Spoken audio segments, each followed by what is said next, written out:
قدرتی طور پر ایسی مہک ہوتی ہے جس سے کھانے کی طرف رغبت بڑھ جاتی ہے۔ جب آپ اپنی غذاؤں میں پودینہ شامل کرنے لگتے ہیں تو پھر اسے فراموش نہیں کر پاتے۔ کہا جاتا ہے کہ پرانے زمانے میں لوگ خشک پودینے کے صفوف سے دانت مانجھا کرتے تھے تاکہ وہ چمکدار ہو جائیں۔ اس کے علاوہ وہ پیٹ کے درد سے نجات پانے کے لیے پودینہ کھا کر گرم پانی پی لیا کرتے تھے۔ دوستو، تحقیق سے معلوم ہوا ہے کہ پودینہ دو باتوں میں بے حد فائدہ مند ہے۔ یہ دماغی اور جسمانی طور پر آپ کو متحرک رکھتا اور تقویت دیتا ہے۔ ماہرین کا کہنا ہے کہ اسے کھا کر آپ چاق و چوبند رہتے ہیں اور آپ کے اعصاب کو سکون پہنچتا ہے۔ اگر آپ نے روغنی غذائیں کھائی ہیں تو بعد میں پودینہ کھانے سے وہ آسانی سے ہضم ہو جاتی ہیں، یعنی پودینہ زود ہضم ہے۔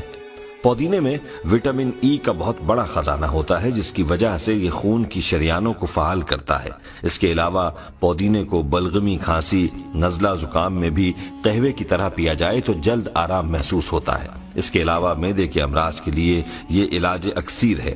پودینے کو اچھی طرح دھو لیا جائے، پھر چھاؤں میں سکھا لیں۔ جب سوکھ جائے تو ہاتھ سے مسل کر پاؤڈر کی طرح بن جائے تو ایک شیشی میں ڈال کر رکھ لیں۔ جب کھانا کھائیں تو اس پر چھڑک لیں تو گیس، بدہضمی، جلن اور معدے کے زخم میں فائدہ ہوگا۔ دوستو، پودینہ نہایت سستی ہے اور یہ آسانی سے ملنے والی جڑی بوٹی یا سبزی ہے، اور ہم میں سے اکثر لوگ اس بات سے ناواقف ہیں کہ ہمارے لیے یہ سبزی کس قدر افادیت لیے ہوئے ہے۔ آئیے آپ کو اس کے کچھ قیمتی اور حیران کن فوائد بتائے دیتے ہیں تاکہ آپ پودینے کے ان فوائد سے مستفید ہو سکیں۔ پودینے کے فوائد میں سے کچھ یہ ہیں۔ ہچکی کی صورت میں پودینے کی پتیاں چبانے سے ہچکیاں بند ہو جاتی ہیں۔ پودینہ ہیضے کی تکلیف میں بھی بہت فائدہ مند ثابت ہوتا ہے۔ پودینہ تمام جلدی امراض میں بہت مفید ہے، جیسے خارش، کیل، مہاسے اور گرمی دانے وغیرہ۔ پودینے کی بڑی خوبی الرجی سے بچاؤ کی ہے۔ ایک شدید قسم کی الرجی جس سے جسم پر خارش ہوتی ہے اور سرخ نشان پڑ جاتے ہیں، اس میں پودینہ بہت فائدہ مند ہے۔ پودینے کے پتوں کی چائے بنا کر قہوے کی طرح پیا جائے۔ اگر الرجی زیادہ ہو تو گلاب کے عرق میں پودینے کے پتے ڈال کر ابالے جائیں اور صبح و شام پیا جائے تو بہت جلد فائدہ ہوگا۔ دوستو، یاد رہے، بچھو یا بھیڑ کے کاٹنے پر پودینے کو پیس کے زخم والی جگہ پر لگایا جاتا ہے۔ یہ زہر کو جذب کر لیتا ہے اور درد میں بھی کمی ہو جاتی ہے۔ پودینے کا قہوہ بھی پیا جاتا ہے۔ بلڈ پریشر کے مریضوں کے لیے پودینہ اور لہسن کی چٹنی نہایت مفید ثابت ہوتی ہے۔ خواتین ایام شروع ہونے سے 3-4 دن پہلے پودینے کا جوشاندہ پینا شروع کر دیں تو ایام کھل کر آتے ہیں۔ پودینے میں وٹامنز اور معدنی اجزاء وافر مقدار میں پائے جاتے ہیں، لہٰذا پودینہ تازہ ہو یا خشک، اس کا استعمال بہرحال لذت اور صحت کے لیے ضروری سمجھا جاتا ہے۔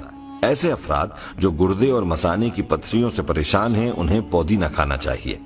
دمے کے مریضوں کے لیے اس کا استعمال بہت اچھا ہے اور بلغم کو بھی فائدہ پہنچتا ہے۔ دوستو، پودینہ اپنے خوشگوار ذائقے اور اجزاء کی وجہ سے دانتوں کے معروف امراض اور بدبو کو ختم کرنے میں اہم کردار ادا کرتا ہے۔ پودینے میں کلوروفل اور جراثیم ہوتے ہیں۔ اگر کسی کو پایورا، مسوڑھوں کی خرابی اور دانتوں کی کمزوری جیسی شکایت ہو، یا پھر گلا بیٹھ جائے اور زیادہ بولنے سے خراش پیدا ہو جائے، تو تازہ پودینے کے پتے چبانے اور تازہ پودینے کے جوشاندے میں نمک ملا کر غرارے کیے جائیں تو آواز کھل جاتی ہے اور گلے کی تکلیف رفع ہو جاتی ہے۔ حال ہی میں ہونے والی ایک جدید تحقیق سے یہ بات سامنے آئی ہے کہ پودینے کا مسلسل استعمال انسانی جسم میں کولیسٹرول لیول کو کم کرتا ہے۔ پودینے کا جوشاندہ بنا کے پینے سے بلڈ پریشر کو کنٹرول کیا جا سکتا ہے اور اس میں موجود میگنیشیم ہڈیوں کو طاقت دیتا ہے۔ بظاہر ایک معمولی سی سبزی نظر آتی ہے، تاہم اس میں بے شمار خوبیاں پائی جاتی ہیں۔ دوستو، آپ کو یہ بھی بتاتے چلیں کہ اگر جلد پر کوئی زہریلا کیڑا کاٹنے کی وجہ سے انفیکشن ہو گیا ہو تو اس میں بھی یہ پودینہ فائدہ مند ہے، کیونکہ قدرتی طور پر پودینے میں خطرناک بیکٹیریا کو ختم کرنے کی قوت ہوتی ہے۔ پودینے کا استعمال دن بھر کی تھکن کو ختم کرتا ہے۔ بدہضمی اور گیس کی بیماری میں بھی فائدہ مند ہے۔ پودینے میں یہ خاصیت بھی ہے کہ خون میں مضر مادوں کو پسینے کے ذریعے خارج کرتا ہے، اس لیے یرقان جیسے موذی مرض میں اس کا استعمال بہت فائدہ دیتا ہے۔ پودینے کے اتنے فائدے ہیں کہ حساب نہیں۔ اس کو سفر پر بھی ساتھ رکھیں تو اچھا ہے۔ راستے میں سفر کے دوران قے، متلی یا پیٹ کی بیماری ہو تو اس کا استعمال بہت فائدہ دے گا۔ دوستو، آپ کو یہ بھی بتاتے چلیں کہ ٹھنڈ کے اثر سے اگر آپ کے اعصاب میں اینٹھن پیدا ہو جائے تو پودینہ کھانا چاہیے۔ پودینے میں مانع تکسید اجزاء یعنی اینٹی آکسیڈنٹس پائے جاتے ہیں۔ یہ سرطان کے اثرات کو بھی روکتا ہے۔ پودینے کے عرق کو مینتھول کہتے ہیں، جو بناؤ سنگھار کی مصنوعات اور خاص طور پر کریمز بنانے کے کام آتا ہے۔ پودینے کے تیل سے مالش کرنے سے اعصابی سکون حاصل ہوتا ہے۔ جہاں تک خوشبو حاصل کرنے کا تعلق ہے، خشک کی نسبت تازہ پودینے کی پتیاں زیادہ خوشبو دیتی ہیں۔ دوستو، یہ تھے وہ حیران کن فوائد جو کہ آپ پودینے کے استعمال سے حاصل کر سکتے ہیں۔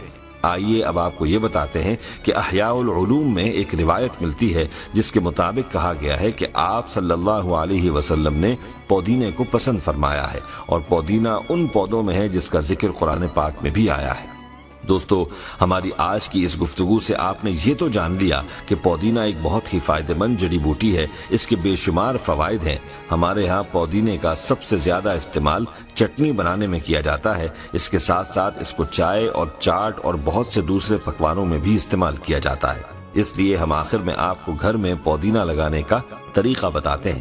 یاد رہے کہ اگر آپ گھر میں پودینہ لگائیں گے تو آپ کا لگایا ہوا وہ پودینہ کئی سال تک آپ کے گھر کی ضرورت کو